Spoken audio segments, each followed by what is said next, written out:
Hello student, how are you today? Hopefully you are in good condition and stay healthy. Today we are going to learn about procedure text. Anyone know procedure text? Yes. Before it, welcome to the class. Today's agenda. We will pray before you study. Tell your name and your class, and then you pay attention to this presentation. And then after that, discussion, ask question and answer, and close by pray.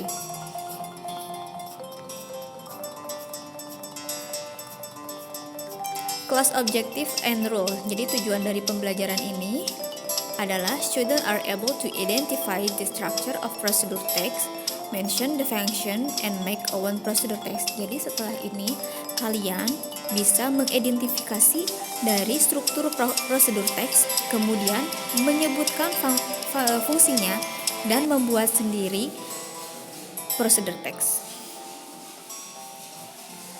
Oke, kita mulai. Mungkin untuk beberapa pertemuan kalian sudah diberikan latihan mengenai teks ini, prosedur teks. Nah, latihan-latihan tersebut kita namakan dengan prosedur teks. Prosedur teks is a piece of text that give us instruction for doing something. Jadi, prosedur teks itu adalah sebuah teks yang berisi sebuah instruksi yang diberikan kepada kita untuk melakukan sesuatu. Contohnya, kalau kalian misalkan sering makan mie kan, kemudian di belakang bungkus mie itu terdapat ada cara pembuatan sesuatu atau cara pembuatan mie-nya. Kemudian ada instruksi-instruksi yang harus dikerjakan. Nah, itu teks tersebut kita bisa namakan dengan prosedur teks. Jadi, bisa kita simpulkan kalau prosedur teks itu adalah teks yang berisikan tentang instruksi atau cara membuat sesuatu. Next. Understanding prosedur text. Jadi dalam prosedur teks itu setiap teks itu terdapat dari bagian-bagiannya. Yang pertama ada social function. Social function itu adalah fungsinya. Jadi fungsi teks tersebut apa sih? Nah, kalau kita lihat pengertiannya bahwa teks prosedur adalah teks yang memberikan instruksi cara membuat sesuatu, maka the purpose of the text is to tell the reader how to do or make something through a sequence of action or step. Jadi, tujuannya itu adalah to tell the reader, untuk memberitahu kepada si pembaca how to do, untuk bagaimana caranya membuat sesuatu melalui rangkaian step-step. Jadi misalkan teks tentang cara membuat mie, maka social functionnya adalah bertujuan memberitahukan kepada pembaca cara membuat mie, atau to tell the reader how to make noodles. Kemudian dalam sebuah teks itu terdapat strukturnya atau kita namakan dengan generic structure. Generic structure-nya terdiri dari 4, ada goal. Goal itu adalah biasanya tujuannya atau judulnya. Kemudian material, bahan-bahannya, steps, langkah-langkahnya, kemudian result, akhir atau cara penyajiannya. Nah, nanti kita akan bahas di bagian contoh. Kemudian ada juga language feature. Language feature itu adalah ciri-ciri kebahasaan. Jadi kalau misalkan teks prosedur itu cirinya apa aja sih? Nah, kalau misalkan kita nggak tahu bahasa Inggris, tapi kita kenali dengan ciri-cirinya, apakah ini teks apa ya? Prosedurkah atau apakah? Yang pertama, use imperative sentences. Jadi menggunakan kalimat-kalimat perintah. Contohnya, bukakan pintu, atau misalkan buka bungkus mie-nya. Kemudian action verb. Action verb itu lebih ke kata kerja, menggunakan kata kerja yang ada kegiatannya. Contoh memotong, mengocek, mencampur, menggoreng, atau membuka. Nah, itu kan ada kegiatannya. Action verb itu kata kerja yang dilakukan dengan kegiatan atau dengan tindakan.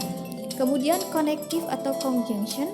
Ini adalah kata penghubungnya yang digunakan dalam prosedur teks. Diantaranya ada then, ada whole, ada next, ada after, dan lain-lain. Kemudian temporal conjunction. Temporal conjunction itu biasanya ada kata the first, misalkan tahap pertama, tahap kedua, selanjutnya. Nah, itu adalah temporal. Temporal itu ada temponya, ada waktunya. Kemudian adverb. Adverb itu keterangannya. Ada the first, ada the second, atau bisa juga kadang ada contoh lainnya, misalkan potong menjadi 3 bagian. Nah, itu adalah adverbnya. Nah,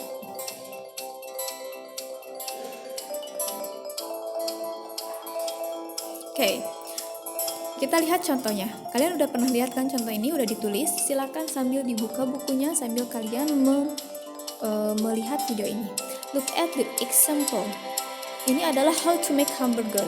Do you know hamburger? Ya, makanan roti yang di dalamnya ada daging, ada saladnya.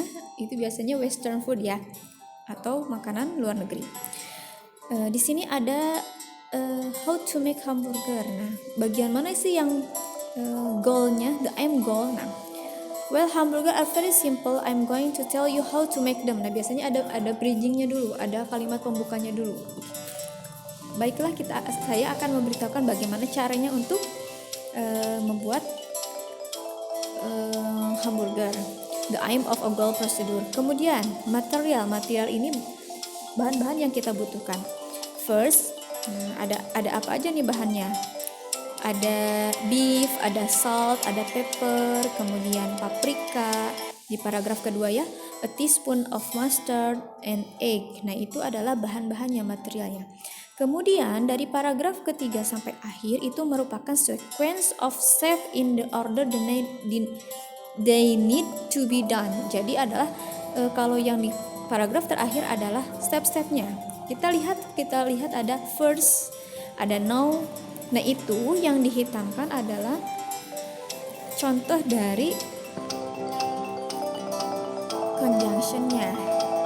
Kemudian yang kalian perhatikan ada roll, ada make, ada get, ada yang kata di garis bawahi itu merupakan contoh dari action verb, ya.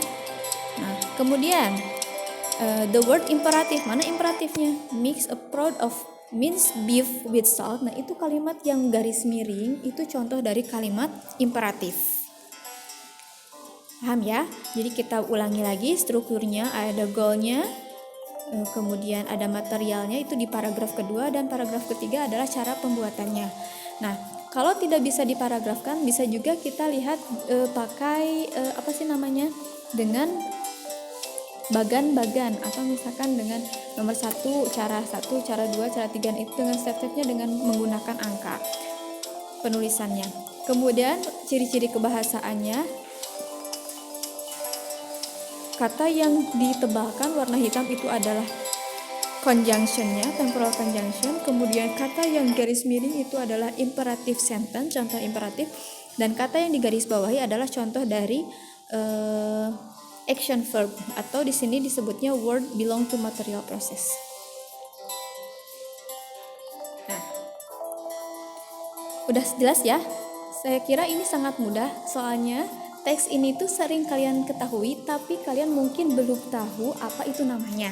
Nah, setelah kalian tahu instruksi-instruksi atau teks tersebut, kalian bisa simpulkan bahwa itu merupakan teks prosedur. Jadi, kalau kalian pengen